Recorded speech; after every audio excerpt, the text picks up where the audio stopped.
कहते हैं कि दुनिया में शायद ही ऐसा कोई देश होगा जहां कोई महाकवि या महारचनाकार पैदा न हुआ हो। यदि इंग्लैंड में शेक्सपियर, फ्रांस में वॉल्टेयर, इटली में दांते, रूस में टॉल्स्टॉय, जर्मनी में गेटे, अमेरिका में वॉल्ट हिटमैन और दक्षिण अमेरिका में पाब्लो नेरुदा अगर पैदा हुए तो हमारे भारतवर्ष में कविंद्र रविंद्रनाथ टैगोर पैदा हुए। और कविंद्र रविंद्रनाथ टैगोर की धरती बंगाल, उनकी जन्मस्थली कोलकाता में आप सुदूर 8 प्रदेश से आए आप तमाम लेखकों का बहुत बहुत स्वागत है। स्वागत है आप सभी का। मैं सबसे पहले भारतीय भाषा परिषद की अध्यक्ष डॉक्टर कुसुम खेमानी, निदेशक डॉक्टर शंभुनाथ, बिमला जी, घनश्याम शुक्ला जी से अनुरोध करता हूं कि हमारे आज के मुख्य अतिथि डॉक्टर राम कुमार मुखोपाध्याय सहित हमारे तमाम जो आज पुरस्कृत लेखक हैं उन्हें ससम्मान मंच पर लेकर आए। आज के हमारे सम्मानित लेखक हैं श्री जसबीर भुल्लर जी पंजाबी के, श्री एम मुकुंदन जी मलयालम के, श्री राधा वल्लभ त्रिपाठी जी संस्कृत से हैं, भगवान दास मोरवाल जी हिंदी के और युवा पुरस्कार प्राप्त करने वाले हैं श्री संदीप शिवाजीराव जगदाले मराठी से, गुंजन श्री मैथिली से, अरीफ राजा कन्नड़ से और सुश्री जसिंता क्रिकेटा जी हिंदी से। मैं तमाम अतिथियों से सबसे पहले अनुरोध करूंगा कि दीप प्रज्वलन कर इस कार्यक्रम की शुरुआत की जाए।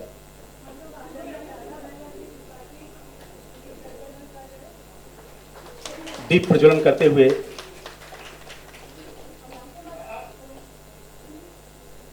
हमारे मुख्य अतिथि डॉक्टर राम कुमार मुखोपाध्याय जी, परिषद की अध्यक्ष डॉक्टर कुसुम खेमानी जी, एम मुकुंदम जी,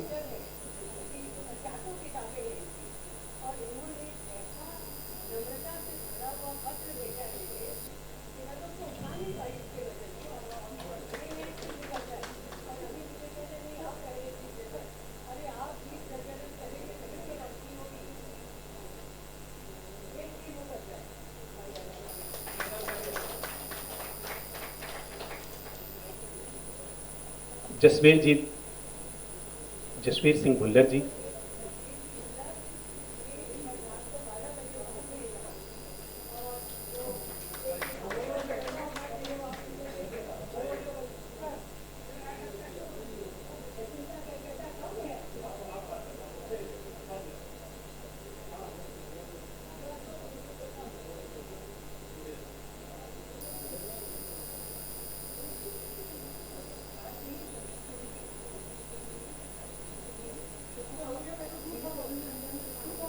अशोक जी इधर आए।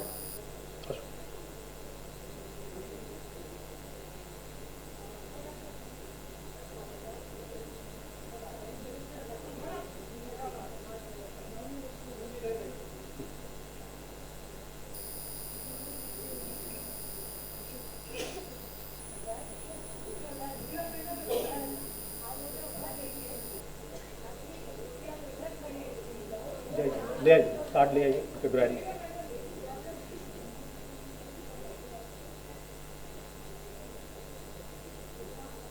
मैं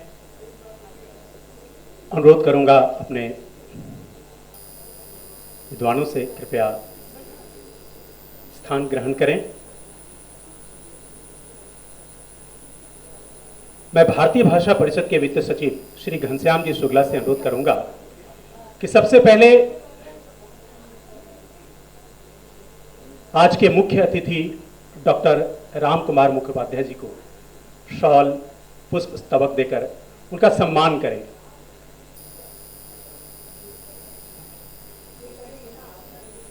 डॉक्टर घनश्याम शुक्ला जी। डॉक्टर राम कुमार मुखोपाध्याय बांग्ला के एक लोकप्रिय लेखक हैं। उन्होंने वयस्कों और बच्चों के लिए लघु कथाएं, उपन्यास, यात्रा वृत्तांत लिखे हैं।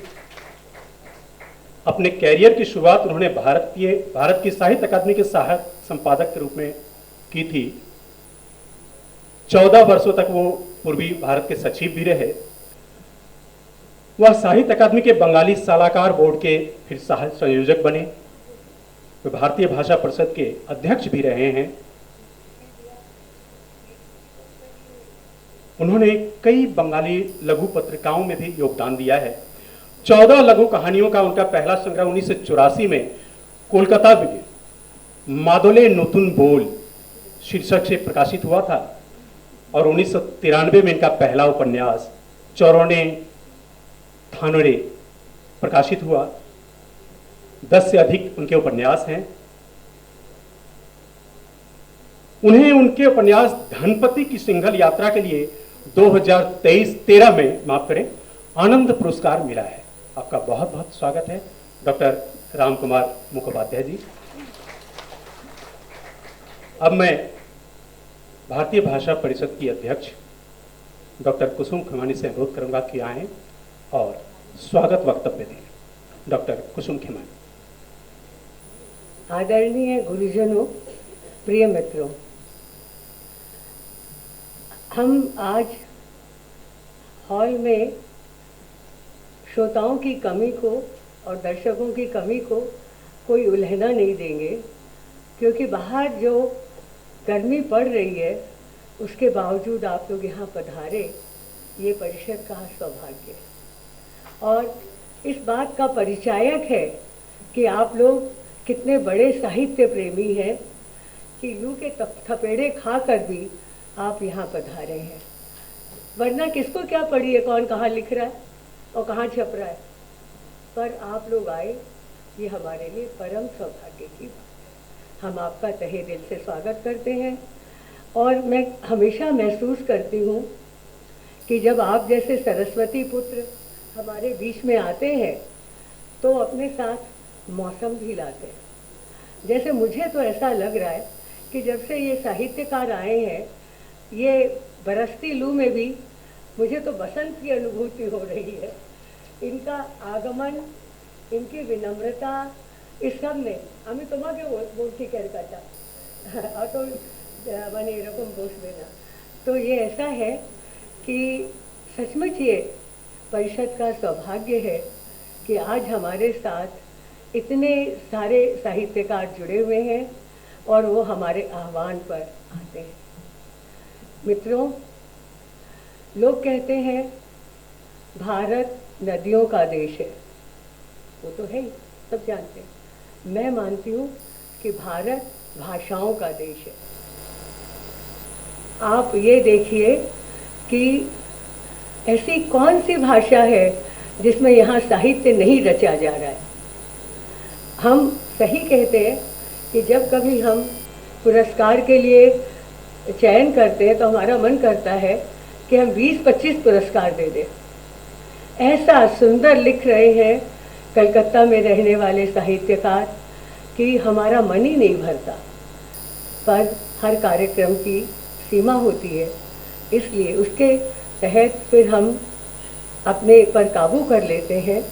पर मित्रों, ये सब हमारा परम सौभाग्य है कि हम रविंद्रनाथ की इस धरती पर चल रहे हैं, जहाँ मैं मानती हूँ कि कभी लू के थपेड़े आते ही नहीं हैं, हमेशा बसंत रहता है। और आज तो आप जैसे सब आए हैं साहित्य प्रेमी, तो आज तो गर्मी पड़ ही नहीं सकती। मित्रों, हमारा यह समारोह 4 कोनों से 4 विद्वान हम चुनते हैं, युवा और 4 वरिष्ठ, और 8 कोनों से चुने हुए पूरे भारत के मानचित्र को कोशिश करते हैं कि हम, जैसे मलयालम से अगर मुकुंदन है तो ठेठ महौली से जसबीर भुल्लर है, हाँ, इस तरह सब अलग अलग। तो ये जो इस तरह छोटा भारत यहाँ रचा गया है, ये आप सब की कृपा से ही रचा गया है। मैं आप सबको बहुत बहुत प्रणाम करती हूँ, धन्यवाद देती हूँ कि आप लोग सब यहाँ आए। मित्रों, अब हम कार्यक्रम शुरू करें। आपकी अनुमति से आज का हमारे जो छोटा सा हमने पुरस्कार समारोह रखा है, उसका कार्यक्रम हम शुरू करते हैं। श्री जसबीर भुल्लर कर्तृत्व समग्र सम्मान अभिनंदन पत्र। वाचन कुसुम खेमानी। श्री जसबीर भुल्लर 23 वर्षों तक सेना में समर्पित भाव से देश सेवा करने के अलावा साहित्य सेवा में सतत लगे रहे हैं। आपने बांग्लादेश मुक्ति युद्ध के समय इंडो पाकिस्तान युद्ध में सक्रिय हिस्सेदारी की थी। उत्कट देश प्रेम के साथ और पंजाबी साहित्य संसार में भी आपने एक ऊंचा मुकाम हासिल किया है। आपके 7 कहानी संग्रह, 8 उपन्यास, 7 आलेख सहित दर्जनों बच्चों के लिए पुस्तकें शामिल हैं। मुझे तो इनके जो शीर्षक है वो इतने लुभावने लग रहे हैं कि मैं सोचती हूँ समय तो लगेगा पर मैं पढ़ देती हूँ। कहानी संग्रह में सूखी नदी दे तैराक। सोचिए आप, सूखी नदी में तैराक कौन होगा भाई? समंदर वाल दी खिड़की, एक रात दा समंदर, और उपन्यासों में जरीना, नंगे पहाड़ दी मौत, रेत बीच डूबियां नदियां, चित्त चित्त दे तिरहाई आदि आपकी बहुप्रशंसित रचनाएं हैं। आपका एक कविता संग्रह भी है, तू पहलवान वांग न मिलिन। आपकी कई रचनाओं पर टीवी धारावाहिक और फिल्में बन चुकी हैं। आपको अंतर्राष्ट्रीय शिरोमणि साहित्यकार पुरस्कार, कथा पुरस्कार, चाचा नेहरू बाल साहित्य अवार्ड, नागमणि पुरस्कार आदि सम्मान प्राप्त है। श्री जसबीर भुल्लर को उनके विशिष्ट साहित्यिक उपलब्धियों और योगदान के लिए उन्हें कर्तृत्व समग्र सम्मान से सम्मानित करते हुए हम भारतीय भाषा परिषद हम गौरवान्वित हैं। और आपका अब अनुरोध करती हूँ कि उन्हें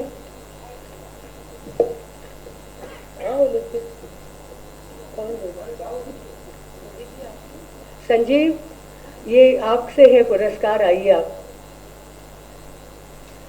आपको बताएं, ये जो हमारे कर्तृत्व समग्र पुरस्कार है, ये हमारे एक एक कार्यकारिणी सदस्य द्वारा दिए गए हैं, जो 1 लाख की राशि के हैं। ये हमारे संजीव जी बहुत कर्मठ ये है, वो ये इसीलिए ये था। आप लोग ध्यान रखिए कि किसको बुलाएंगे, उसको बुलाइए पहले से। हाँ, इसके बाद किसको देना? हाँ, दे दें, पर ये किसको देना?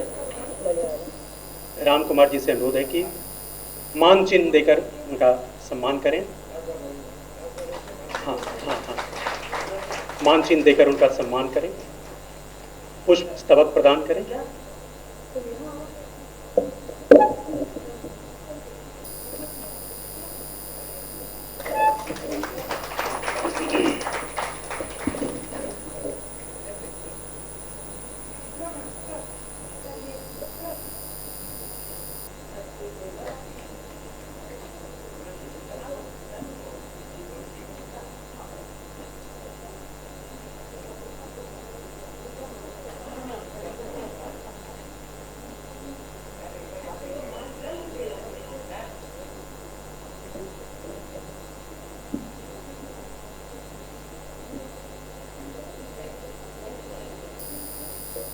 बहुत बहुत धन्यवाद राम कुमार जी, संजीव अग्रवाल जी। अब मैं श्री राम कुमार मुखोपाध्याय से अनुरोध करूंगा कि मलयालम के विशिष्ट लेखक एम मुकुंदन जी को सम्मानित करें। एम मुकुंदन जी से अनुरोध करूंगा कि सम्मान ग्रहण करें, और श्री रविंद्र चमड़िया जी के परिवार से कोई आए हो तो कृपया मंच पर आएं।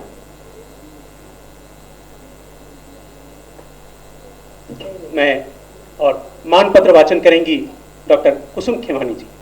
ये रविंद्र जी चमड़िया का बिमला तुम दे दो।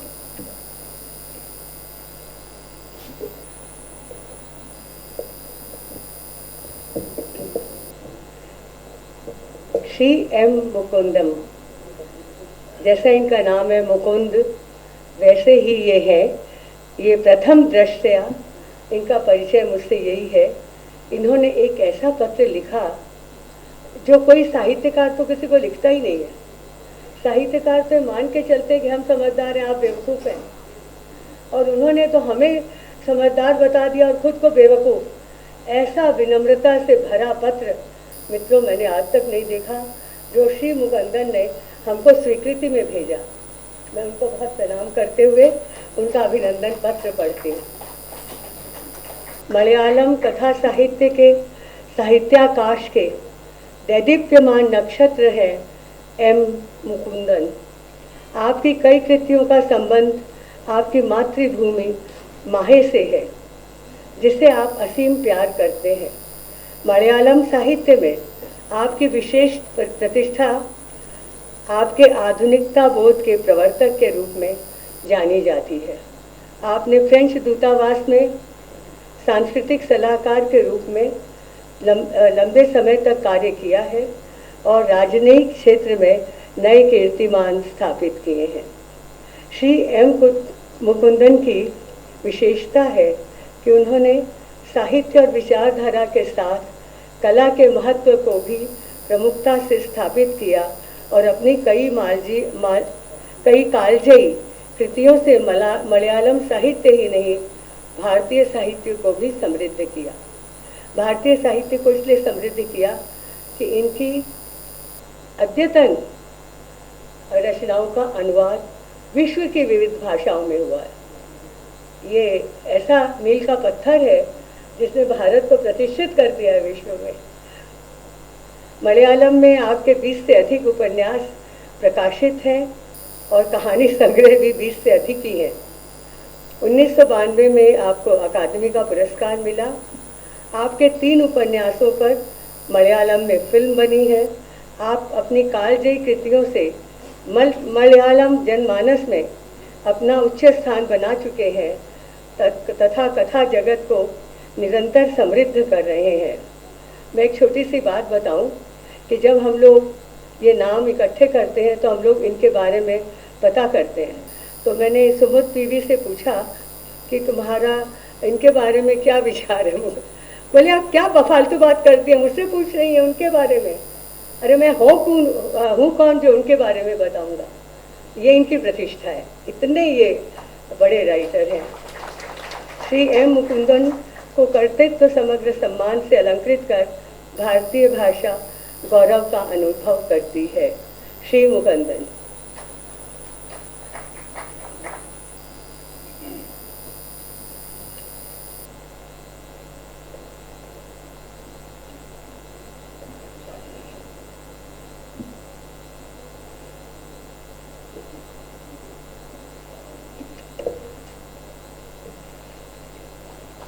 ज़्यादा अलग ही बात है। मैंने वो नहीं बोलो अलग दीजिए वो। अरे उनको दिया ही नहीं वो।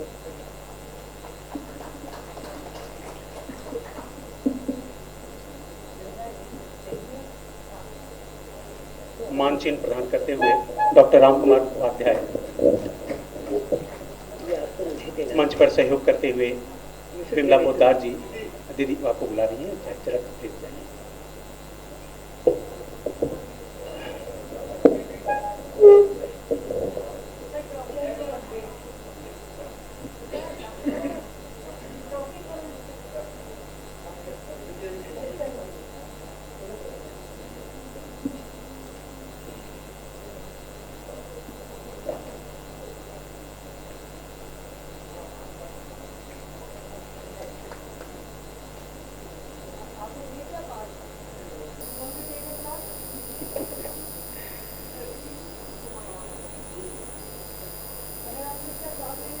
बहुत बहुत धन्यवाद डॉक्टर रामकुमार मुखोपाध्याय जी। अब संस्कृत के प्रसिद्ध लेखक श्री राधा वल्लभ त्रिपाठी जी का सम्मान किया जाएगा और सम्मान करेंगे डॉक्टर रामकुमार मुखोपाध्याय। और मैं सहयोग के लिए बुलाना चाहूँगा सुरेखा जी के परिवार से अगर कोई आए हो तो ज़रूर आ जाए मंच पर। कुसुम खेमानी जी मानपत्र वाचन करेंगी। श्री राधा वल्लभ त्रिपाठी जी समग्र कर्तृत्व समग्र सम्मान से सम्मानित किए जाएंगे। श्री राधा वल्लभ त्रिपाठी एक ऐसा नाम है जो लेते ही हमें स्फुरण हमारे शरीर में पैदा हो जाता है, क्योंकि मैं मुकुंदन को ही मानती थी कि बहुत विनम्र है, पर जब मैं कभी एक छोटी सी भी कोई संस्कृत की बेवकूफ़ीपूर्ण भी मुझे कुछ युक्ति पूछनी होती है तो मैं राधा वल्लभ जी को बेधड़क होकर फ़ोन करती हूँ और ये बहुत ही सुंदर जवाब देते हैं। अब आप एक सोचिए, जिस व्यक्ति ने सैकड़ों किताबें लिखी हैं, वो कुसुम नाम के एक अदना से व्यक्ति का इतना सुंदर करता है, वो सचमुच में ही साहित्यकार भी है, कलाकार भी है। और मैं ऐसे लोगों को सही सरस्वती पुत्र मानती हूँ, क्योंकि ये लोग मानते हैं विद्या ददाति विनयम, और ये उससे भरे हुए हैं विद्या से। हमारा सौभाग्य है कि आज राधा वल्लभ जी हमारे बीच में हैं। हम उनका ये मैं अभिनंदन पत्र पढ़ती हूँ। श्री राधा वल्लभ त्रिपाठी पांडित्य तथा विनम्रता की प्रतिमूर्ति हैं और आप संस्कृत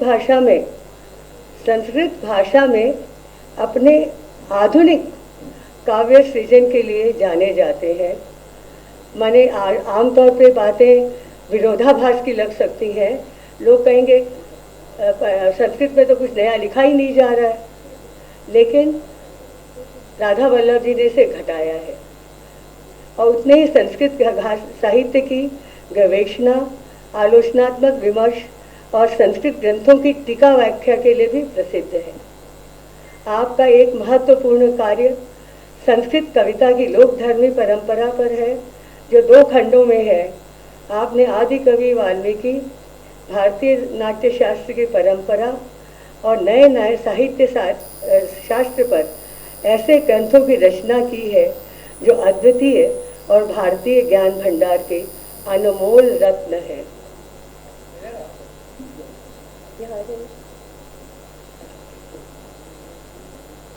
संस्कृत साहित्य की व्याख्या और शिक्षण के क्षेत्र में भी आपने अद्वितीय कीर्तिमान स्थापित किए हैं।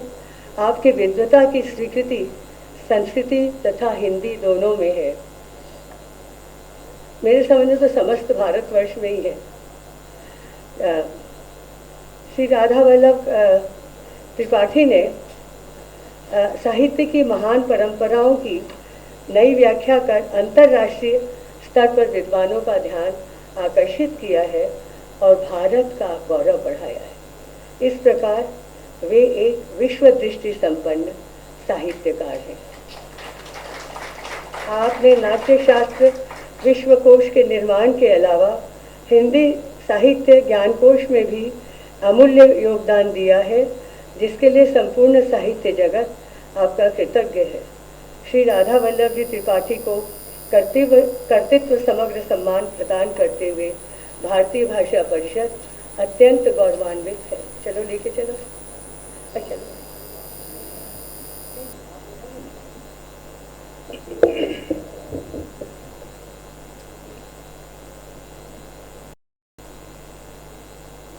शॉल ओढ़ाकर शमोना जी सम्मानित करते हुए पुष्पस्तबक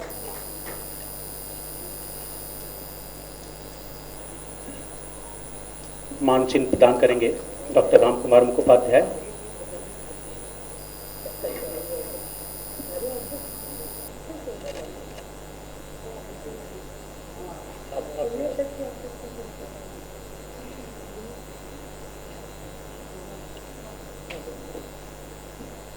बहुत बहुत धन्यवाद सर रामकुमार मुखोपाध्याय जी का। अब हिंदी के बहुत ही लोकप्रिय लेखक श्री भगवान दास मोरवाल जी का सम्मान किया जाएगा। कर्तृत्व समग्र सम्मान से सम्मानित होंगे श्री भगवान दास मोरवाल जी। मानपत्र वाचन करेंगी कुसुम खेमानी जी।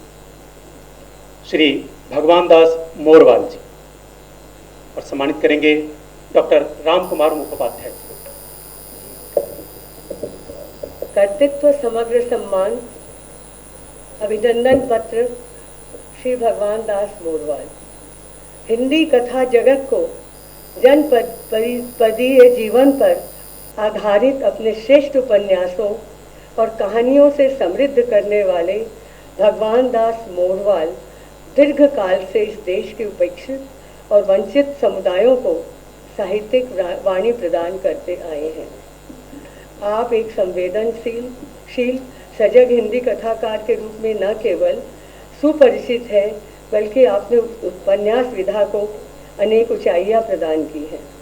आपने अपनी कृतियों में हरियाणा के खासकर मेवात क्षेत्र के लोगों के दुख दर्द और सांझी जिजीविषा के यादगार चित्र देकर हिंदी सामाजिक विविधता को उजागर किया है। आपके काला पहाड़, रेत, नरक मसीहा, सुर बंजारन, मोक्षवन, कांस जैसे उपन्यासों को जनप्रियता मिली है। श्री भगवान दास मोरवाल ने वैश्वीकरण के युग में लोक संवेदना और जीवन संघर्षों की ऐसी अनोखी औपन्यासिक अभिव्यक्ति की है, व्याख्या की है कि उसमें से एक बड़े क्षेत्र के लोकमानस की बंद खिड़कियां खुली हैं। वे अपनी भाषा के सौंदर्य और रोचकता के लिए प्रसिद्ध हैं। श्री भगवान दास मोरवाल को उनके विशिष्ट साहित्यिक उपलब्धियों के लिए कर्तृत्व समग्र सम्मान से सम्मानित कर भारतीय भाषा परिषद गौरवान्वित है। कहाँ है वो मानपत्र? क्या हो रहा है?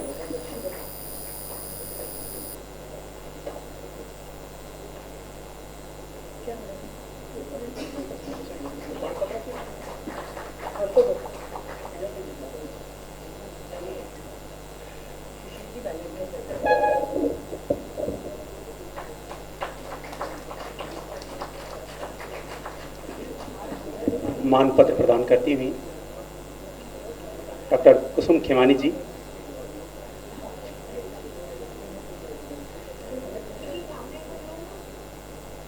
आप वहां खड़े हैं।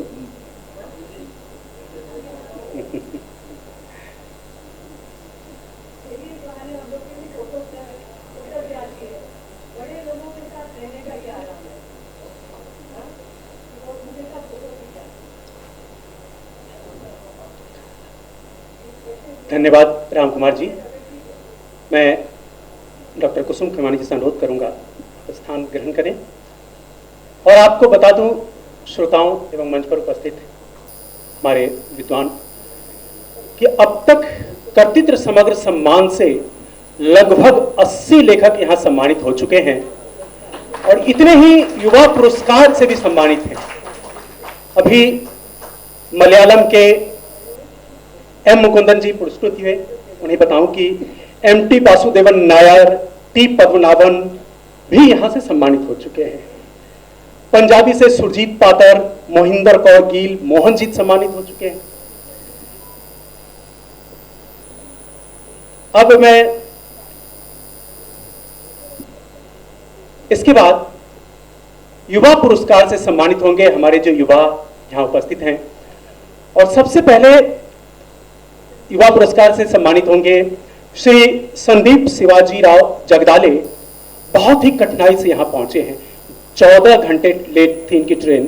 कल रात में 8 बजे पहुंचने वाले थे, सुबह 9 बजे पहुंचे हैं रात जगकर। काफी परेशान से आपका बहुत बहुत संदीप शिवाजी राव जगदाले जी सम्मानित होंगे और सम्मानित करेंगे डॉक्टर राम कुमार मुखोपाध्याय जी। मानपत्र वाचन के लिए मैं प्रियंकर पालीवाल जी से अनुरोध करूंगा कि कृपया आप मंच पर आएं और घनश्याम शुक्ला जी से अनुरोध है कि सम्मान देने में सहयोग करें। श्री संदीप शिवाजी राव जगदाले जी का सम्मान होगा। युवा पुरस्कार 2024 से डॉक्टर रामकुमार मुखोपाध्याय सम्मानित करेंगे।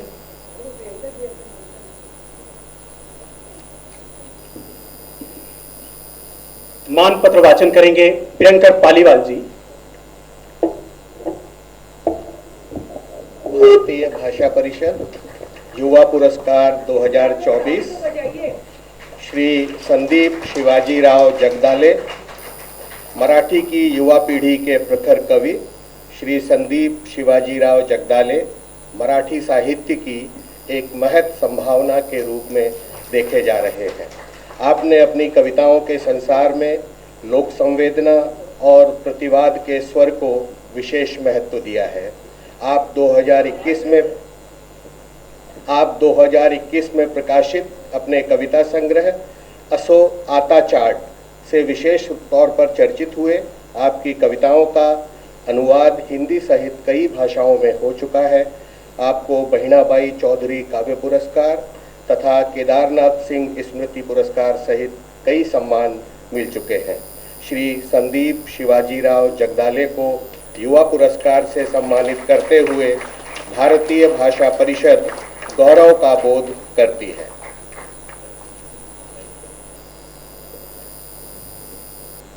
मान पत्र प्रदान करते हुए प्रियंकर पालीवाल जी। बहुत बहुत धन्यवाद रामकुमार जी, प्रियंकर जी, संदीप जी।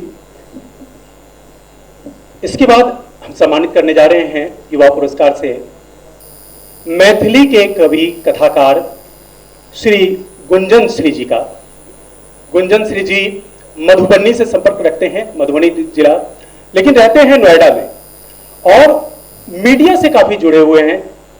इन्होंने बताया कि मैंने 14 साल यूरोप में गुजारा था। मैंने कहा आप कितने बचपन में चले गए थे? अभी तो अभी 14 साल ये यूरोप में इन्होंने पढ़ाई लिखाई की है, इंग्लैंड, डेनमार्क और भी कई जगह। अभी मीडिया से जुड़े हुए हैं, पत्रकारिता से जुड़े हुए हैं और मैथिली लेखन करते हैं। आपका सम्मान होगा गुंजन श्री जी, आप आइए और सम्मानित करेंगे श्री रामकुमार मुखोपाध्याय जी।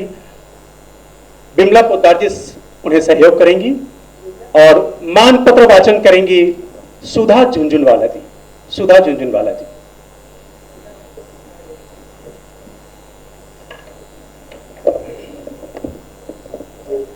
युवा पुरस्कार श्री गुंजन श्री। अभिनंदन पत्र। श्री गुंजन श्री मैथिली कविता और साहित्यिक पत्रकारिता में एक नए अनोखे आलोकपुंज के रूप में उदित हैं। पेशे से सॉफ्टवेयर इंजीनियर होते हुए भी आपने मैथिली भाषा को एक नया साहित्यिक वैभव प्रदान किया है।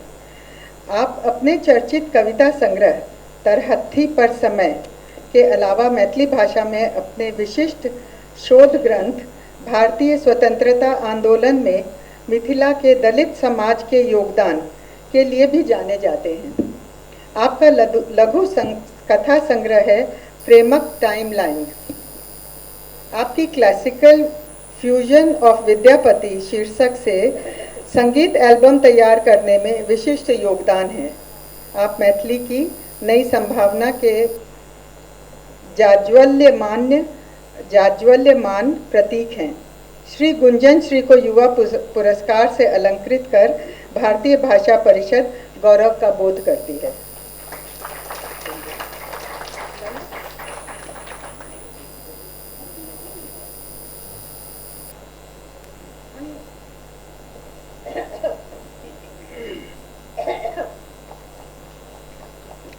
सम्मानित होते हुए गुंजन श्री जी।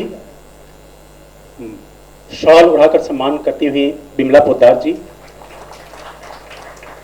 मान चिन्ह प्रदान करेंगे डॉक्टर रामकुमार मुखोपाध्याय जी।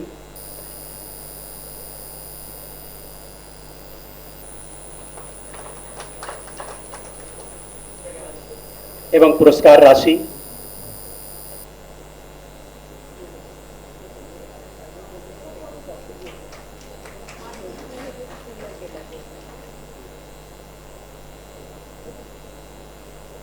यानी ये गाते भी बहुत अच्छा होंगे।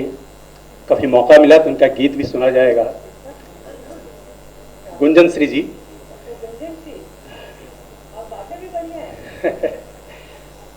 गुंजन श्री जी इससे पहले भी इस मंच से विद्यानंद झा एवं गौरीनाथ जी सम्मानित हो चुके हैं मैथिली के। उस क्रम में आप हैं आगे। बहुत बहुत धन्यवाद। सीजन में है क्योंकि शिखा भी धारण करते हैं और पूरा फैशन भी करते हैं जी। सीजन को मानते हैं।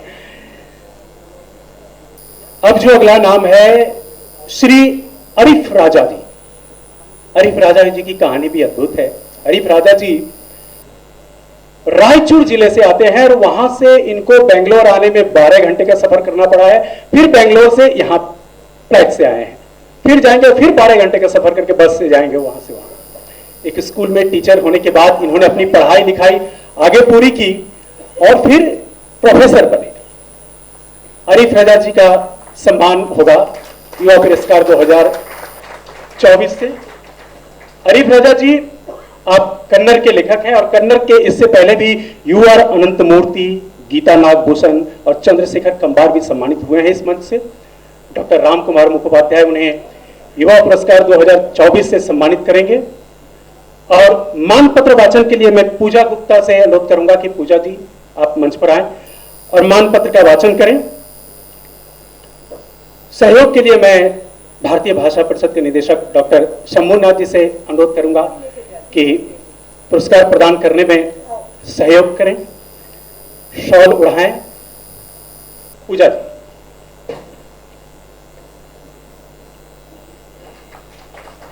कन्नड़ की प्रतिभा संपन्न युवा कवि श्री आरिफ राजा ने अपने काव्य संसार के नए प्रयोगों और मुहावरों से न केवल पाठकों को चमत्कृत किया है बल्कि साहित्यिक संभावनाओं के नए द्वार भी खोले हैं। आपके अब तक 3 कविता संग्रह प्रकाशित है जिसमें सामाजिक प्रश्नों को उठाने के साथ काव्य सौंदर्य के नए क्षितिजों का भी आविष्कार किया गया है। आप अपनी मातृभाषा कन्नड़ से प्रेम का परिचय देते हुए कन्नड़ काव्य को अपनी लेखनी से निरंतर समृद्ध कर रहे हैं। आपकी कविताओं का विभिन्न भारतीय भाषाओं में अनुवाद प्रकाशित हुआ है। साहित्य के प्रति समर्पित युवा प्रतिभा श्री आरिफ राजा को युवा पुरस्कार से सम्मानित कर भारतीय भाषा परिषद गौरवान्वित है।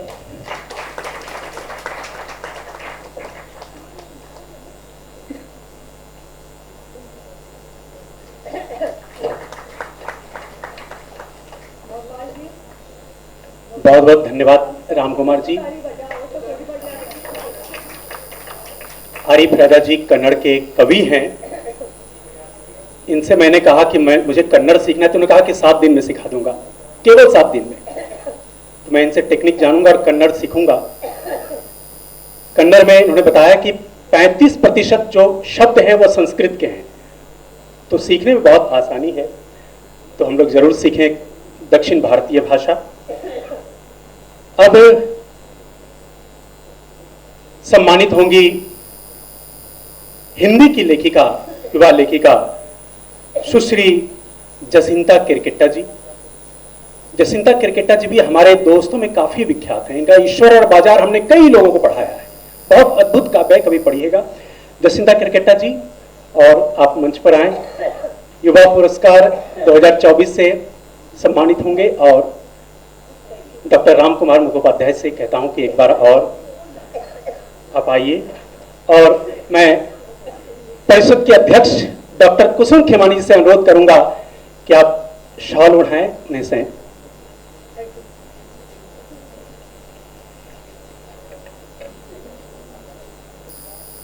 आदिवासी साहित्यकार के रूप में विशिष्ट साहित्यिक लेखन, पत्रकारिता तथा अपनी सामाजिक सक्रियता से सुश्री जसिंता किरकिट्टा ने हिंदी और हिंदी के बाहर के सांस्कृतिक जगत में अपना एक विशिष्ट स्थान बनाया है। आप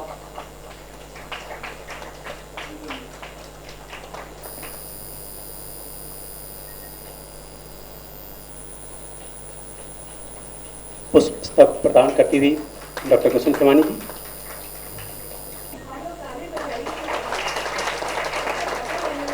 जसिंता जी आदिवासियों के अधिकार के लिए लिंग आधारित हिंसा के प्रश्न पर लगातार संघर्ष कर रही हैं। सुश्री जसिंता क्रिकेटा के प्रमुख कविता संग्रह है अंगारे, ईश्वर और बाजार तथा प्रेम में पेड़ होना। आपकी कृतियों का अन्य भारतीय भाषाओं के अलावा जर्मन और इतालवी में भी अनुवाद हुआ है। आपको फोर्स इंडिया द्वारा 2022 में भारत के 20 स्वनिर्मित स्त्री व्यक्तित्वों में एक होने का गौरव प्राप्त है। आप साहित्य और सामाजिक जागरण के महत भारतीय प्रेरणा हैं। सुश्री क्रिकेटा को युवा पुरस्कार से सम्मानित करते हुए भारतीय भाषा परिषद गौरवान्वित है। बहुत बहुत धन्यवाद क्रिकेटा जी। डॉक्टर राम कुमार मुखोपाध्याय जी।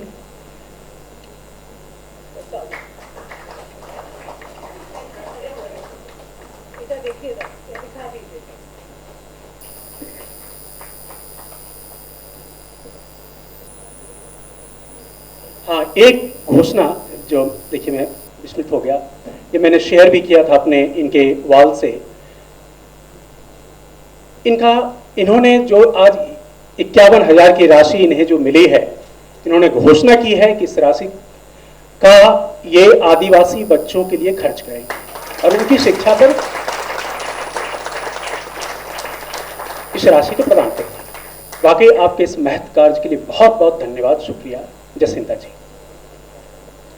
हमारा पुरस्कार प्रदान करने का कार्यक्रम यही समाप्त होता है।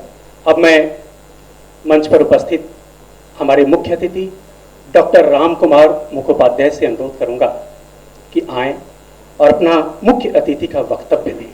डॉक्टर राम कुमार मुखोपाध्याय जी। नमस्कार। It is my privilege to be here today. Actually, 30 years ago, more than 30 years ago, I entered this organization as a member, as an ordinary member of the executive board.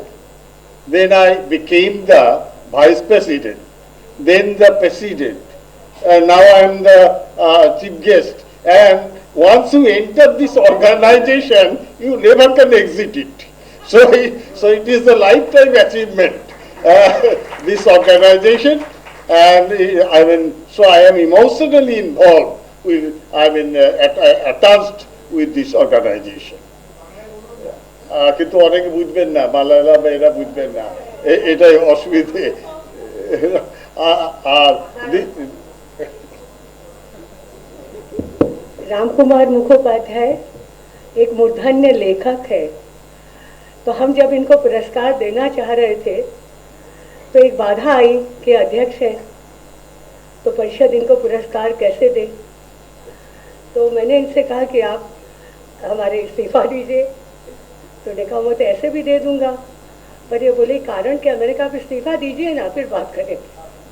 फिर इन्होंने इस्तीफा दिया और हमने इनको पुरस्कृत किया। ये व्यक्ति इतने डिजर्विंग थे कि हमें ये सर्कस करना पड़ा इनके लिए।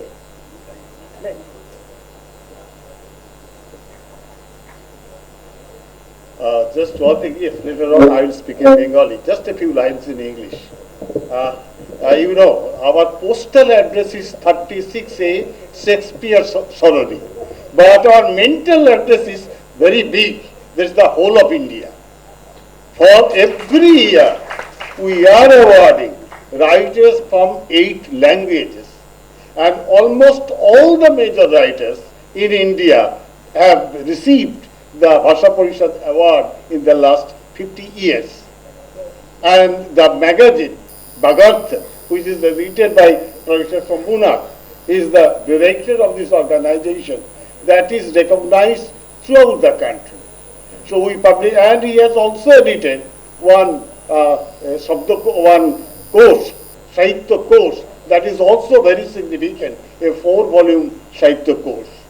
So we are organizing different programs, sometimes with artists also, with classical singers also. Then we are honoring the writers, then we are honoring the young writers. because later on we'll discover that these young writers, they are contributing a lot in Indian literature. That is very important. These young writers are also very important because they are new writers. They are the future of this country. They are the future of Indian literature. And another thing, I should etai bolbo, I had the privilege to work with Professor Tripathi in Sahitya Academy because he was there, the convener of the Sanskrit Advisory Board, and I was the convener of the Bengali Advisory Board. And we worked together for 5 years in Sahitya Academy. And Professor Mukundan is a very renowned Malayalam writer. I am reading his novels and short stories for the last 30 years, 25, 30 years.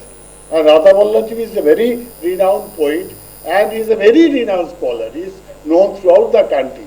Actually, he is one of the greatest scholars on Sanskrit literature. So, very eminent, and our Hindi Jasbir Bhullar ji is a very renowned Punjabi writer, and you know Punjabi fiction that is very, very powerful. Perhaps many of you have read Amrita Pritam, Ajit Kaur, and such writers. So Punjab, he has come here. We are so happy. And then we have Bhagavan Das Marwal, a very eminent Hindi writer, and here we organize so many programs with the Hindi writers also. And then all these young writers, Maithili, Kannada, Hindi, and Marathi, Maithili, yes, 4 writers from 4 languages. আমরা খুব খুশি যে আপনারা এখানে এসেছেন আর আমরা আশা করব যে আপনাদের সঙ্গে যেটা আমার ঘটেছে যে you cannot leave this organization. So those who have attended this program today, I do hope that in future also, you will remain involved in the activities of the Bharatiya Bhasha Parishad. One thing I must tell you, this is the only organization in Kolkata which works with so many languages. And in Bhagat, not only the Hindi short stories or poems are published, but in Bhagat, writers from other languages are taken and translated into Hindi. So this is because this is actually Bhagat is a journal of Indian literature, and we have a very rich library. We have a very rich collection here. So you can, those who are here, you can also see our library. And this organization, particularly during the COVID period, played a significant role, made some contribution.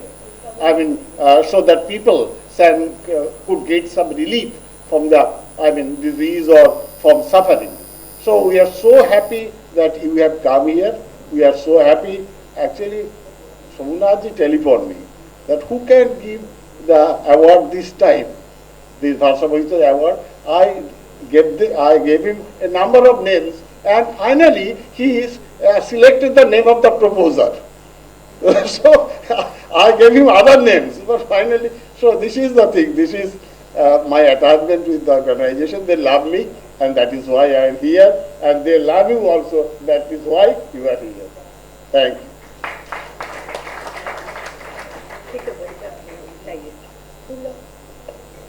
बहुत बहुत धन्यवाद doctor Ramkumar Mukhopadhyay जी। आपने अपने वक्तव्य में भारतीय भाषा परिषद की कार्य पद्धति पर भी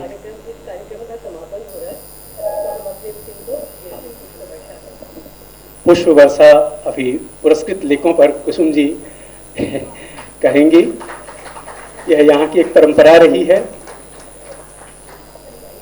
आप लोग जाइए मत। इसके बाद हमारा संवाद सत्र लगभग 1 घंटे का है और इनके सम्मान में आज आप जरूर बैठे रहें। बाहर बहुत चिलचिलाती धूप है। 1 घंटे के बाद ये गर्मी कम हो जाएगी। जरूर बैठे रहें। और इसके बाद संवाद सत्र शुरू होगा और इस संवाद सत्र का संचालन करेंगे डॉक्टर संजय जायसवाल जी और अध्यक्षता करेंगे डॉक्टर शंभुनाथ जी।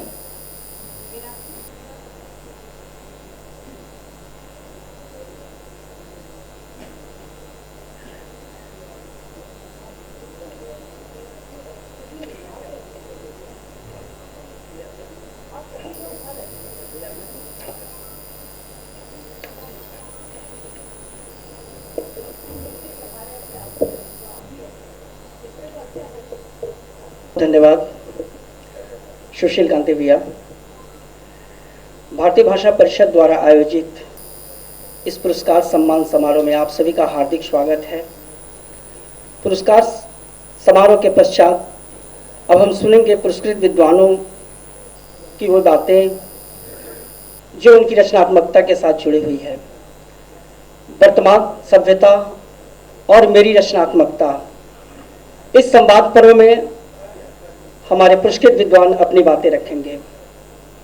आप सभी जानते हैं कि भारतीय भाषा परिषद विगत कई वर्षों से भारतीय भाषाओं के विशिष्ट लेखकों और रचनाकारों को पुरस्कृत करती आ रही है। यह क्षण है अखिल भारतीय पुरस्कारों के साथ उन रचनाकारों की स्वीकार्यता का मंच है, जहां हम सब आज उन्हें सुनेंगे, गुनेंगे और एक नई सोच के साथ यहाँ से लौटेंगे। यह हमारे लिए हर्ष का विषय है। जैसा कि आप सभी जानते हैं कि वर्तमान सभ्यता की जब हम बात करते हैं तो हम सभी जानते हैं कि सभ्यता के विकास के लगभग 3500 वर्ष की एक परंपरा रही है। और जब नवपाषाण काल का विकास होता है और शहरीकरण होता है तो सभ्यता को एक नया आकार मिलता है। और यह भी माना जाता है कि सिविलाइजेशन, जियोग्राफिकल सिविलाइजेशन में एल्बर स्विट्जर ने एक बात कही थी कि सभ्यता का संबंध भौतिक विकास के साथ जुड़ा हुआ है। लेकिन भौतिक विकास के साथ साथ उन्होंने एक क्लॉज जोड़ा था कि भौतिकता के साथ नैतिकता का प्रश्न भी जुड़ा हुआ था। आज प्रश्न यह है कि वर्तमान सभ्यता में हमने जो तरक्की की है, जो प्रगति की है, उस प्रगति में नैतिकता कितनी बची हुई है। आज रचनात्मकता का जो संकट है, जो सबाल्टर्न विमर्श की बात हम करते हैं, जो खंड खंड हम अपनी सामुदायिक चेतना की बात करते हैं, ऐसे समय में एक मुकम्मल दृष्टि की जो आवश्यकता है, रचना धर्मिता में जो समावेशिकता होनी चाहिए, आज जो हम आत्मसंकुचन के दौर से गुजर रहे हैं, ऐसे कठिन समय में एक रचनाकार कैसे इन विभाजनकारी शक्तियों के खिलाफ अपनी रचना धर्मिता के साथ सबको जोड़ने का काम करता है। तो ऐसे कई प्रश्न हैं जिन प्रश्नों के आलोक में हम कहीं न कहीं कुछ राह ढूंढेंगे, क्योंकि हम सभी जानते हैं कि आज के विध्वंस के इस दौर में सृजन ही है जो विध्वंस को रिप्लेस कर सकती है। तो हम सबको यह संकल्प लेना होगा कि अगर हमें आदमियत को, मनुष्यता को और सृजनात्मक जो हमारा दायित्वबोध है, उस दायित्वबोध में सबको शामिल करने का विचार होना चाहिए। कई ऐसी बातें हैं जो हमारे रचनाकार, जो पुरस्कृत लेखक यहाँ उपस्थित हैं, यह हमारे लिए सौभाग्य की बात है कि हम उनको सुनते हुए समृद्ध होंगे। तो मैं सबसे पहले हमारे बीच उपस्थित हैं झारखंड से आई हुई हमारे समय की चर्चित और लोकप्रिय लेखिका जसिंता केरकेट्टा जी, जिनको हम सुनते भी हैं, पढ़ते भी हैं, और अच्छी बात है कि उनकी कविताओं पर बच्चे आवृत्ति भी करते हैं। तो ये हमारे लिए सौभाग्य का क्षण है कि हमारे बीच उपस्थित हैं। तो अपनी रचना धर्मिता को, अपनी रचनात्मकता पर वो बात करेंगी, लेकिन वर्तमान सभ्यता के उन चुनौतियों के परिप्रेक्ष्य में। तो जसिंता जी, आपका हार्दिक स्वागत है। यह मंच आपको आमंत्रित करती है।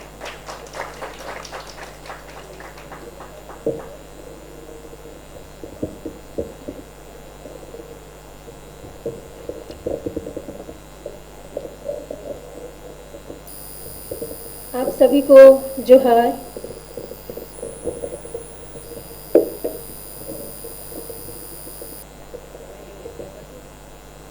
मैंने कुछ लिख कर लाया है, उसमें से कुछ पंक्तियाँ पढ़ूंगी और मैं चाहूँगी कि बहुत सारी बातें तो मेरी कविताओं में है, इसलिए मैं कुछ कविताएं भी पढ़ूंगी।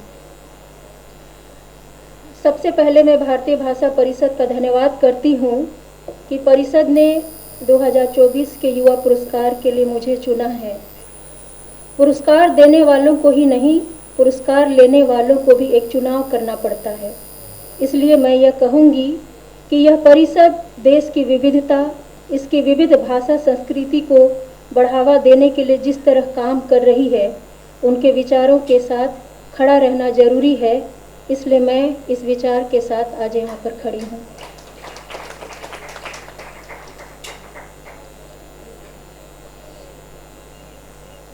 वर्तमान सभ्यता अपने आप को नए सिरे से गढ़ रही है। यह ग्लोबल गांव की तरफ बढ़ रही है।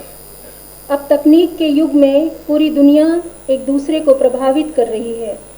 पहले भी दुनिया एक दूसरे से जुड़ी हुई थी और एक दूसरे को प्रभावित करती थी, पर उसके प्रभाव का एहसास जमीन तक बहुत धीरे धीरे पहुंचता था या कभी नहीं पहुंचता था।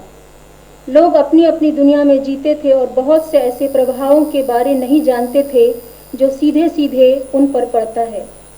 समाज में ऐसे खेमे या खाने मजबूत थे जिसमें तय था कि हाशिए पर रहने वालों की आवाज़ उसी तरह बीच रास्ते लुप्त हो जानी तय है जैसे तारा टूटकर कहीं गिरता हुआ लगता है, पर वह आँखों से कब ओझल हो जाता है पता ही नहीं चलता। हम कभी नहीं जानते कि वह जगह कौन सी थी जहाँ वह लुप्त हुई थी। हमारे दिमाग के भीतर चीज़ें बहुत दूर दूर रहती थीं। पास का शहर भी बहुत दूर लगता था। गांव के जिला मुख्यालय तक पहुंचना भी विदेश जाने की तरह लगता था। राज्य के बाहर जाना तो बहुत बड़ी उपलब्धि थी और देश को ठीक ठीक या पूरा पूरा जान पाना तो इस जन्म की बात नहीं लगती थी। लोग जो पढ़ते लिखते हैं वे थोड़ा थोड़ा देश को जानते चले जाते हैं, तब भी हर कोई इसे अपनी ज़मीन से ही देख समझ पाता है और उसी हिस्से पर घूमता रहता है। इसे पूरा पूरा जानने, समझने, महसूस करने के लिए संभवतः यह एक जीवन कम है। जो यात्राएं करते हैं उनके लिए भी देश दुनिया को पूरी तरह जान पाना संभव नहीं है। यह जानना बहुत धीरे धीरे हो रहा था। बहुतों के लिए वह धीरे धीरे जानना भी बहुत धीरे था, पर इधर धीरे धीरे जानने की गति वर्तमान सभ्यता में तेजी से बढ़ गई है। आज जिस सभ्यता में हम जी रहे हैं उसमें बहुत कुछ जानना और जल्दी जल्दी जानना, जल्दी जल्दी देखना और तेजी से गांव भर से लेकर विश्व के रिश्ते को समझ पाना संभव हुआ है।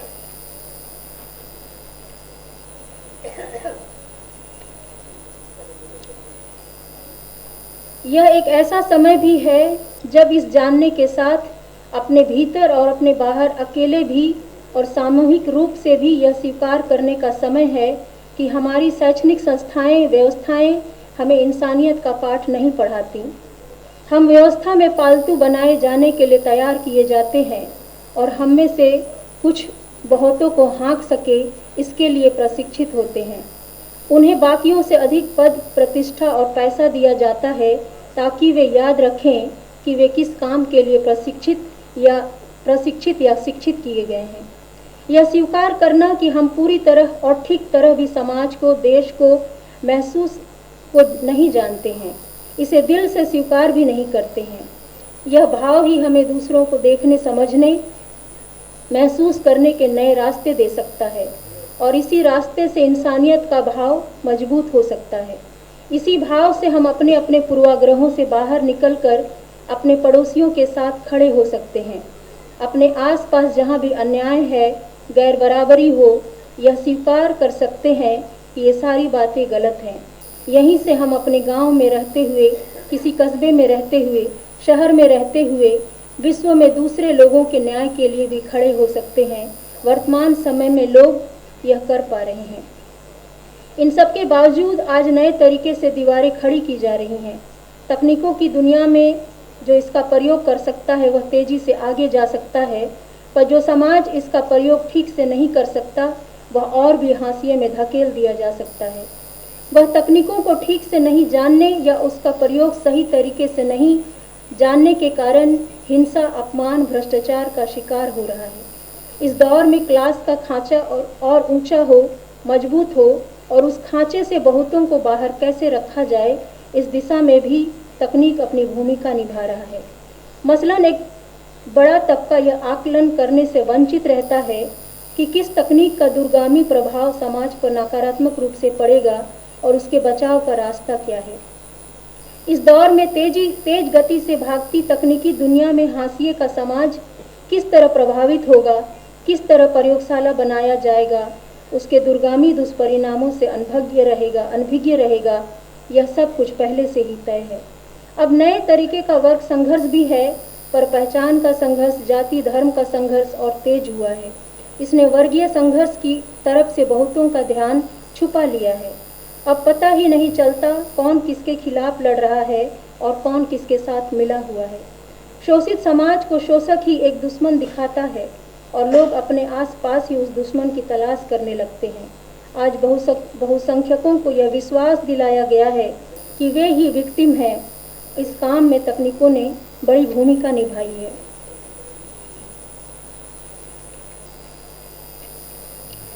ऐसा सिर्फ भारत में ही नहीं है, पूरी दुनिया में एक दुश्मन ढूंढे जा रहे हैं जिसके इर्द गिर्द युद्ध के रास्ते तैयार हो रहे हैं। इस दौर में इतिहास अपने आप को दोहरा भी रहा है।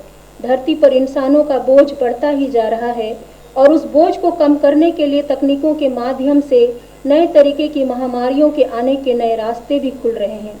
इसका मकसद है कि सबसे पहले हाशिए के लोग धरती से खत्म हो जाएं, क्योंकि दुनिया में विकास की जो परिभाषा है उसमें ये धीरे धीरे चलते हैं और विकास की रफ्तार में बाधक हैं। बहुत ऊंचाई से हाशिए के लोग एक भीड़ झुंड कीड़े मकोड़े की तरह दिखाई पड़ते हैं, जिनके खत्म हो जाने से किसी को कोई दुख नहीं होगा। समाज में खुद को अति विशिष्ट समझने वाले लोगों की समूहों की यह चिंता है कि धरती पर अति बुद्धिमान लोग ही बचे रहें और धरती के सारे संसाधनों का उपभोग करें। दूसरी दुनिया या धरती तलाशने से यह बेहतर है कि इस धरती पर हाशिए के समाज को खत्म किया जाए। इस क्रम में कोशिश है कि प्राकृतिक संपदा से संपन्न इलाकों में पीढ़ी दर पीढ़ी लंबे समय से निवास करने वाले आदिवासियों को सबसे पहले खत्म किया जाए। और भारत ही नहीं, दुनिया भर में ऐसे संघर्ष लगातार बढ़ रहे हैं। यह सारे बदलाव इस वर्तमान सभ्यता में शामिल हैं जिसे हम जी रहे हैं, जिससे होकर हम अपनी यात्रा कर रहे हैं, जिसे हम अपने भीतर महसूस कर रहे हैं। इन सब के बीच अगर कोई उम्मीद जगाती है तो वह इंसानों की रचनात्मकता है। इन सारे खतरों के बीच रचनात्मकता लोगों में साहस को जन्म देती है और भविष्य को भांपने की शक्ति भी। रचनात्मक लोगों ने विभत्स होते जाते समाज को सुंदरता की ओर ले जाने का काम किया है और कहीं बचे रहने की आशा दी है। इसने प्रतिरोध जताने, असहमत होने की लोकतांत्रिक जगह बचा कर रखी है। इसने मनुष्य के हर भाव को अभिव्यक्त करने, आज़ाद होने के रास्ते दिए हैं। मुक्ति का कोई रास्ता खुलेगा तो वह रचनात्मकता के रास्ते ही खुलेगा।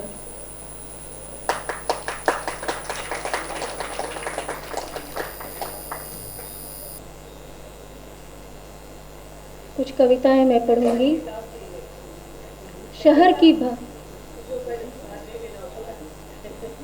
की भाषा। माँ बाबा जंगल से जब शहर आए, उनके पास अपनी आदिवासी भाषा थी, जीत से ज़्यादा, जो आँख की कोर में रहती थी, पानी की तरह। कोई भी पढ़ सकता था उनका चेहरा। पर इस शहर की भाषा नहीं जानने पर जंगली कहा, उनका मजाक उड़ाया, उन्हें नीचा दिखाया। एक दिन हम बड़े हुए, माँ बाबा ने गांव की भाषा छिपा ली और शहर में जिंदा रहने के लिए हमें सिर्फ शहर की भाषा दी।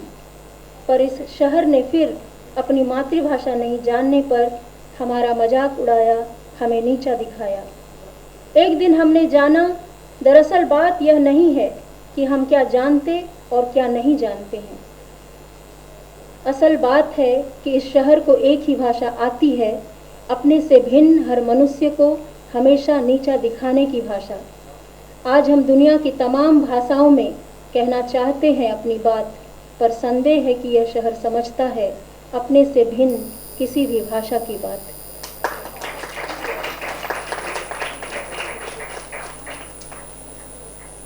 पश्चाताप।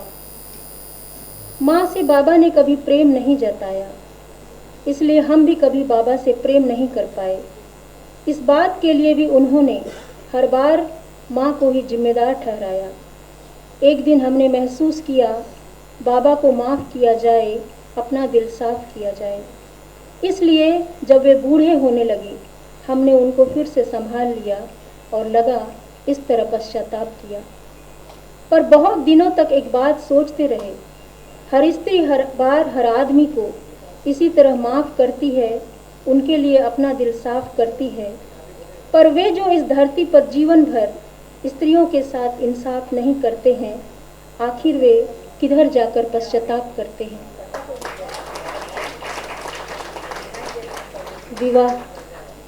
विवाह को लेकर घर में माँ ने सबसे बारी बारी पूछा और धीरे धीरे सबका विवाह हो गया, पर मुझसे इस बारे कभी कुछ नहीं कहा। एक शाम मैंने उनसे पूछा, माँ, इस विषय पर तुमने सिर्फ मुझसे ही क्यों नहीं कुछ पूछा? कुछ देर तक चुप रही वह, फिर धीरे से बोली, अगर दोबारा कोई जीवन मिलता मुझे तो मैं फिर कभी विवाह नहीं करती। तुम में मैंने हमेशा खुद को ही देखा, शायद इसलिए तुम्हें विवाह के लिए कभी नहीं टोका।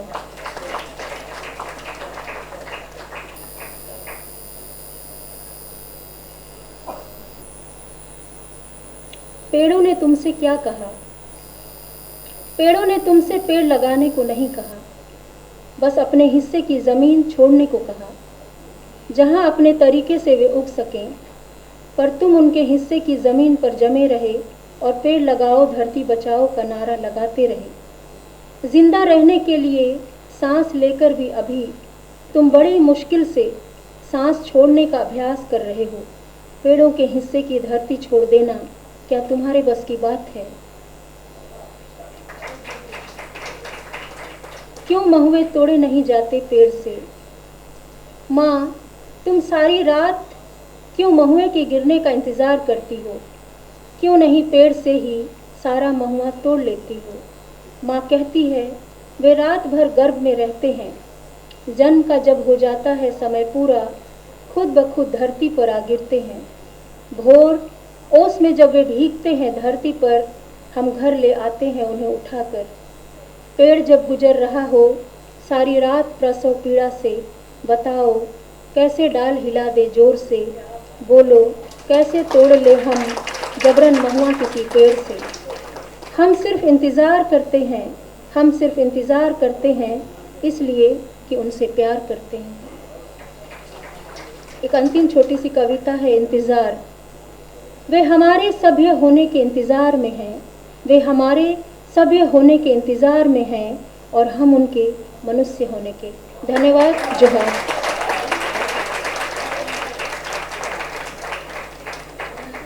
बहुत बहुत धन्यवाद जसिंता क्रिकेटा जी। आपकी इसी रचनात्मकता से ही हमारी संवेदनशीलता का विस्तार होता है और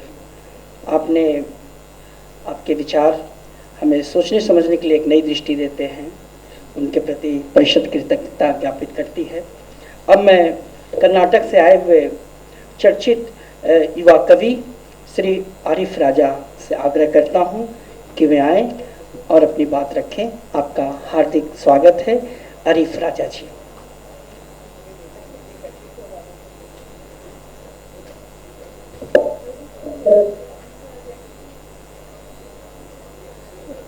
सबको नमस्कार, ಎಲ್ರಿಗೂ ನಮಸ್ಕಾರಗಳು।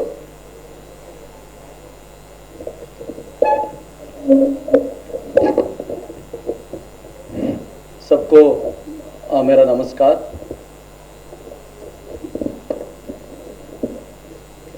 ಎಲ್ರಿಗೂ ನಮಸ್ಕಾರಗಳು। मैं आज यहाँ पे सिर्फ एक बात रखूँगा, सिर्फ एक बात बोलनी है। उससे पहले जो 2024 में दिए जाने वाले पुरस्कार और पुरस्कृत लेखकों को मैं बधाई दूंगा और बीबीपी भारतीय भाषा परिषद को भी थैंक यू बोलूँगा।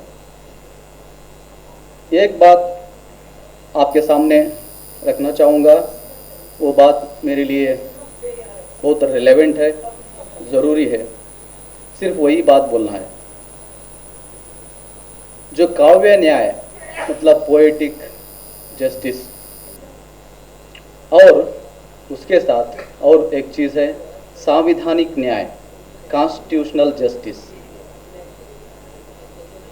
ये दोनों बराबर जब होंगे तब होंगे तो जब ही एक कवि का जो ड्रीम है वो पूरा होगा। मैं चाहता हूँ कि ये हो जाए। सबको पता है इंडिया में, भारत में दो जनप्रिय महाकाव्य है, एक रामायण और महाभारत। हमारे वरिष्ठ कवि ए.के. रामानुजन बहुत बड़े अनुवादक थे, कवि थे और चिंतक भी थे। उन्होंने एक बात किया है, बोला है भारत में सब लोग जानने वाली मतलब नॉन लैंग्वेज तो सबको पता है, वो सिर्फ 2 भाषा है। वो सब हर किसी को उसके बारे में जानकारी है और बोलते हैं, और बोलते ही समझ लेते हैं। वो 2 भाषा है। वो भाषा कौन सी है 2? वो बोलते हैं कि रामायण और महाभारत, वो 2 भाषाएं हैं इंडिया में। मैं एक उसको ऐड करना चाहता हूं कि तीसरी एक महाकाव्य है जो इंडियन कॉन्स्टिट्यूशन, भारतीय संविधान अंबेडकर द्वारा लिखी गई। मैं चाहता हूं कि वो संविधान जो महाकाव्य है उसकी भाषा भी हम सब बोलने लगे। अगर नहीं बोलेंगे तो ये काव्य मंच और कवि हमारी जो फैमिली, बिलीफ्स, प्यार, कुछ भी नहीं बचेगा और बचने का लायक नहीं रहेगा। इसलिए मैं आपके सामने इतना ही बोलूँगा कि तीसरी महाकाव्य जो है वो हमारा संविधान है। इसलिए हम सब उसकी ओर बढ़े और उसको बुलंद करने की कोशिश कीजिए। इस अवसर पर मेरी 2 छोटी सी कविताएं वाचन करूंगा। पहले मैं कन्नड़ में वाचन करूंगा क्योंकि उसकी वजह से मैं यहाँ पे हूँ, वही मेरी आइडेंटिटी है। कविता का शीर्षक है मुद्दु ಗೆಳತಿಗೊಂದು पत्र। मुद्दु ಗೆಳತಿಗೊಂದು पत्र, इसका मतलब है एक खत गमगुसार के नाम, मतलब प्रेमिका के नाम। ಪೊಲೀಸರು ಕೈಕೋಳ ತೊಡಿಸಿದಾಗ ನನ್ನಜ್ಜನನ್ನ ಪೊಲೀಸರು ಕೈಕೋಳ ತೊಡಿಸಿದಾಗ ನನ್ನಜ್ಜನನ್ನ ಜನ ಸ್ವತಂತ್ರ ಹೋರಾಟಗಾರ ಎಂದು ಕರೆದರು. ಮತ್ತದೇ ಪೊಲೀಸರು ನಮ್ಮಪ್ಪನ ಕೈಗೆ ಬೇಡಿ ಹಾಕಿದಾಗ ಇದೇ ಜನ ಮೂಲಭೂತವಾದಿ, ಉಗ್ರಗಾಮಿ ಅಂತ ಜರೆದರು. ಮತ್ತೆ ನನ್ನನ್ನು ಅದೇ ಪೊಲೀಸರು ಅರೆಸ್ಟ್ ಮಾಡುತ್ತಾರೆ. ಮತ್ತೆ ಅದೇ ಜನ ನನಗೀಗ ಪ್ರೀತಿಯಿಂದ ಹೆಸರಿಡುತ್ತಾರೆ ಜಿಹಾದಿ, ಲವ್ ಜಿಹಾದಿ. ಹೌದು ಗೆಳತಿ, ಹೌದು ಗೆಳತಿ, ನೀನು ಹೇಳಿದ್ದು ಖರೆ. ಹೆಸರಿನೊಳಗೆ ಏನೈತಿ? ಬರೀ ಹೆಸರು ಮಾತ್ರ. इसका अनुवाद है, एक खत प्रेमिका के नाम। जब सिपाहियों ने, मतलब जब पुलिसों ने मेरे दादा को हथकड़ियां पहनाई, लोगों ने उन्हें आज़ादी का मतवाला कहा। जब उन्हीं पुलिसों ने मेरे वालिद को, पिताजी को हथकड़ियां लगाई, उन लोगों ने उन्हें एक बुनियाद परस्त, दहशतगर्द, टेररिस्ट कहा। वही सिपाही किसी दिन मुझे भी गिरफ्तार करेंगे और फिर वही लोग खुशी से मेरे माथे पे प्यार से थप्पा लगाएंगे, जिहादी, लव जिहादी। हाँ हाँ मेरी जान, तुम सही कह रही हो। नाम में क्या रखा है? नाम तो सिर्फ नाम होता है। Another one poem I recite in English. I have no Hindi translation. Please pardon me.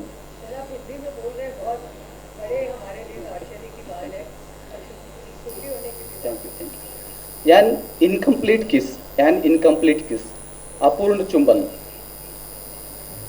The park bench on which a decade ago we used to sit.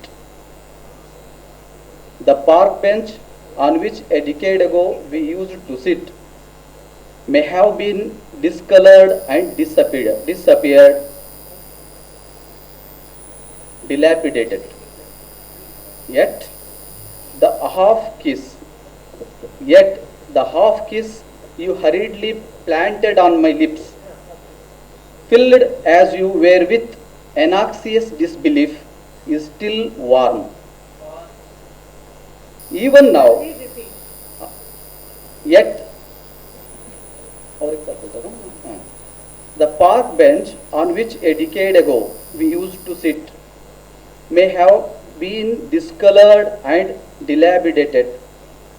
Yet the half kiss you hurriedly planted on my lip, filled as you were with anxious disbelief, is still warm. Even now, that bench waits for the moment, a kiss is able to hoodwink the moral police and find completion. अभी वो bench इंतजार में है कि ये moral policing से बच के वो किसको चुंबन को पूर्ण करने के लिए वो बेंच वैसा ही है वहाँ पे। ये सब कुछ कविता है। और एक पोएम छोटा सा, children here fall from the sky. यहाँ पे बच्चे आसमान से गिरते हैं। When a hand is extended, children here fall from the sky. When a hand is extended, children here fall from the sky like bombs, like missiles, like meteors. It merely takes a reach towards the heavens and a humble plea. No mother here knows barrenness. The mysterious beyond the seventh sky elude us, but here a humble plea is all it takes, and babies fall like autumn leaves, like immortal fruits, like sacred gifts into welcoming arms. Thank you. धन्यवाद.